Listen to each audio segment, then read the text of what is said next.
Hello friends, इस video में हम गेट से रिलेटेड कुछ भी डिस्कस नहीं करेंगे। इस वीडियो में मैं आपको मेरी एक छोटी सी कहानी सुनाऊंगा जिससे कि आप इंस्पायर हो सके या फिर मोटिवेट हो सके।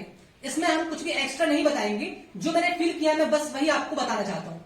तो थंबनेल से आप लोगों को आइडिया लगे क्या होगा हम किसके बारे में बात करने वाले हैं। तो अभी हम फिर भी शुरू से बात करते हैं।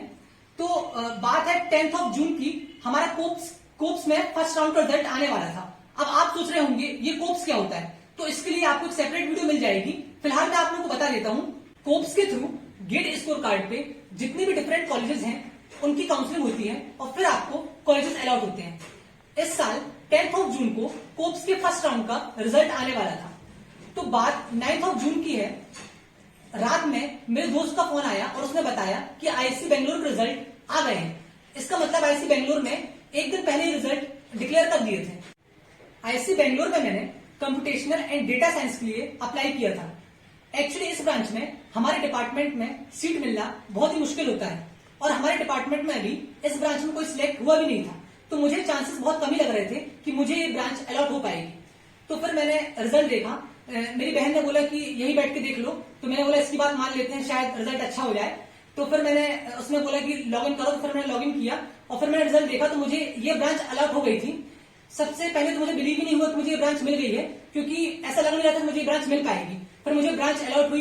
फिर मैंने मेरे पेरेंट्स को बताया, वो बहुत ज्यादा खुश हो गए थे। फिर मैंने जितने मेरे क्लोज फ्रेंड्स हैं उन सभी को बताया, कुछ टीचर्स को बताया जो मेरे से जिनसे मेरी बात होती है, वो सभी लोग बहुत ही खुश हुए थे, क्योंकि आईआईसी बेंगलुरु में सीरियस ब्रांच मिलना बहुत ही बड़ी बात थी।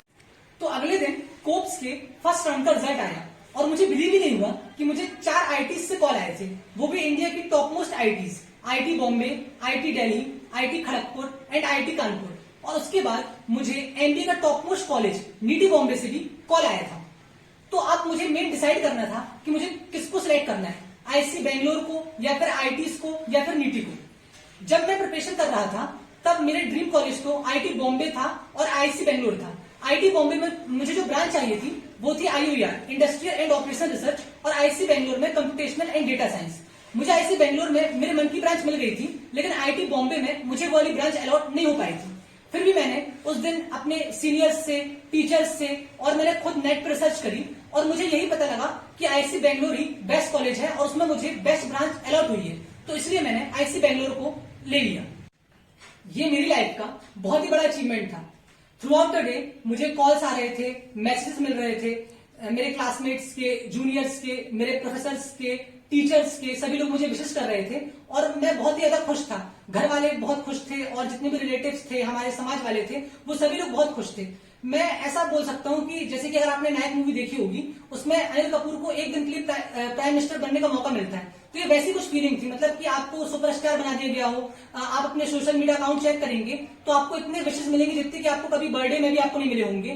तो इस तरीके से बहुत ही एक अलग ही लेवल का एक्साइटमेंट और फीलिंग थी। और फिर मैंने मेरे नवोदय में सर टीचर से बात करी और उन्होंने मेरी पूरी स्टोरी सुनी और उन्होंने फिर नेक्स्ट डे इसको पेपर में भी निकलवाया। तो ये मेरा नाम पेपर में सेकंड बार आया था। इससे पहले भी जब गेट का रिजल्ट आउट हुआ था उस टाइम पे कॉलेज की तरफ से मेरा नाम एक बार आ चुका था। तो ये एक बहुत ही मतलब जब मेरा पेपर में नाम आया तो उसके बाद और जितने भी रिलेटिव्स थे या फिर और जो लोग थे उन्होंने मुझे बहुत विश किया। तो कुल मिला के बहुत अच्छी अचीवमेंट था। मैं दिल से आप सभी लोगों को थैंक्स बोलना चाहता हूँ। आप सभी लोगों के सपोर्ट के कारण ही मैं अचीव कर पाया और इन्हीं ब्लेसिंग से मैं आगे भी अचीव करता रहूंगा। मैं बस आप लोगों से यही कहना चाहता हूँ, लाइफ में कुछ भी इम्पॉसिबल नहीं है, लेकिन बस आप लोगों को रुकना नहीं है, आपको अपना 100% एफर्ट देते रहना है। जब मैं क्लास 11-12 में था तो मेरा भी ड्रीम था कि मुझे आईआईटी मिले और मैंने उस टाइम पे 1 साल ड्रॉप लेके प्रिपरेशन भी की थी, लेकिन मुझसे जेईई एडवांस एग्जाम नहीं निकल पाया था, इसलिए मुझे कोई भी आईआईटी उस समय पे अलॉट नहीं हुई थी। लेकिन फिर मैंने एग्रीकल्चर इंजीनियरिंग स्ट्रीम में एडमिशन लिया। यहाँ पे मेरे फर्स्ट 2 ईयर में इतना अच्छा स्कोर नहीं था, लेकिन सेकेंड ईयर के लास्ट में मुझे पता चला कि गेट एग्जामिनेशन होता है और अगर उसमें अच्छा स्कोर कर लिया जाए तो आईआईटीज में आपको एमटेक करने के लिए मौका मिल सकता है। तो फिर मैंने 3rd ईयर से अपनी प्रिपरेशन चालू कर दी। कभी कभी डिमोटिवेट भी होते थे, क्योंकि ये लगता था कि वैसे भी मैं कॉलेज में अच्छा स्कोर नहीं कर पा रहा था, न्यूमेरिकल में इतनी अच्छी कमांड भी नहीं थी, तो गेट में शायद स्कोर अच्छा नहीं हो पाए। लेकिन फिर एक अच्छा फ्रेंड सर्कल बना, मैंने कंटिन्यूसली मेहनत करी। मतलब मैं कोशिश करता था कि मैं ज्यादा टाइम वेस्ट ना करते हुए सिर्फ पढ़ाई करते रहूं। अगर मैं कॉलेज भी जा रहा हूं और अगर अगर मुझे कभी फ्री टाइम मिल रहा है तो मैं अपने फॉर्मुलेज रिवाइज करूं या फिर हर समय बस गेट की प्रिपरेशन के लिए ही टाइम निकालूं। तो मैं भी आप लोगों से यही बोलना चाहता हूं कि अगर आप प्रिपरेशन कर रहे हैं तो आपको अपना टाइम सेव करना पड़ेगा। फॉर एग्जाम्पल, अगर आप कहीं रिलेटिव के यहाँ जा रहे हैं और वहां पे आपका जाना इतना जरूरी नहीं है, फॉर एग्जाम्पल कहीं पे मतलब शादी है या फिर कहीं बर्थडे पार्टी है, लेकिन आपको जाना इतना जरूरी नहीं है तो आप वहां नहीं जाइए। अगर आप कॉलेज में ट्रेनिंग कर रहे हैं या फिर कॉलेज में आपको फ्री टाइम मिला है तो आप वहां पे अपनी पढ़ाई करिए। कई लोग मेरे से पूछते हैं, मतलब जो जूनियर एडवाइस लेते हैं कि सर आपने कैसे टाइम मैनेज किया, आप कॉलेज के साथ साथ आपने प्रिपरेशन कैसे करी।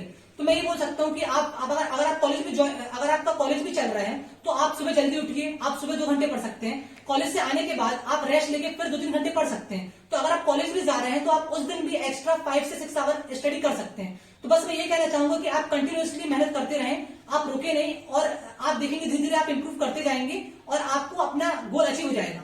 हाँ, एक बात मैं ये कहना चाहता हूँ कि आप लोगों को अपना गोल क्लियर होना चाहिए।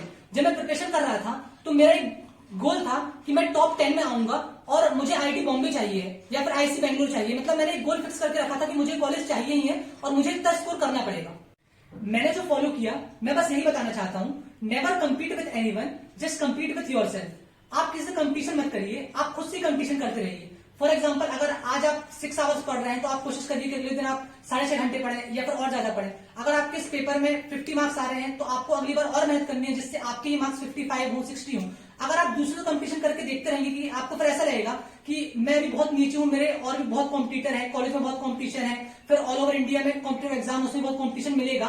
तो आपको ये नहीं सोचना है, आपको बस अपने प्रिपरेशन पे ध्यान देना है, आपको खुद का कंपटीशन खुद से ही करना है। आप धीरे धीरे इंप्रूव करते जाएंगे और एट द एंड आप ये देखेंगे कि आप अपना गोल अचीव कर पा रहे हैं। आप जो पाना चाहते हो उसके लिए जान लगा दो, आपको वो जरूर मिलेगा। हो सकता है लेट मिले, बट हार नहीं मानना है। लाइफ में हमेशा रास्ते बनाने पड़ते हैं, अपॉर्चुनिटीज मिलती नहीं है, आप लोगों को खुद ही अपॉर्चुनिटीज बनानी पड़ेगी। अगर आज आप फेल हो गए हो तो निराश नहीं होना है, उसकी बजाय आपको ये सोचना होगा कि आप आज जिस सिचुएशन में हो आप उससे बेस्ट कैसे हासिल कर सकते हो।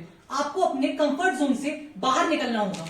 एंड में मैं आप सभी लोगों को थैंक्स बोलना चाहता हूँ। आप लोगों के लव एंड सपोर्ट के कारण ही मैं अचीव कर पाया हूँ, और मैं होप करता हूँ कि मेरी इस छोटी सी स्टोरी से आपको इंस्पिरेशन मिलेगी और आप भी अपनी प्रिपरेशन को फुल डेडिकेशन से करेंगे। Thank you once again.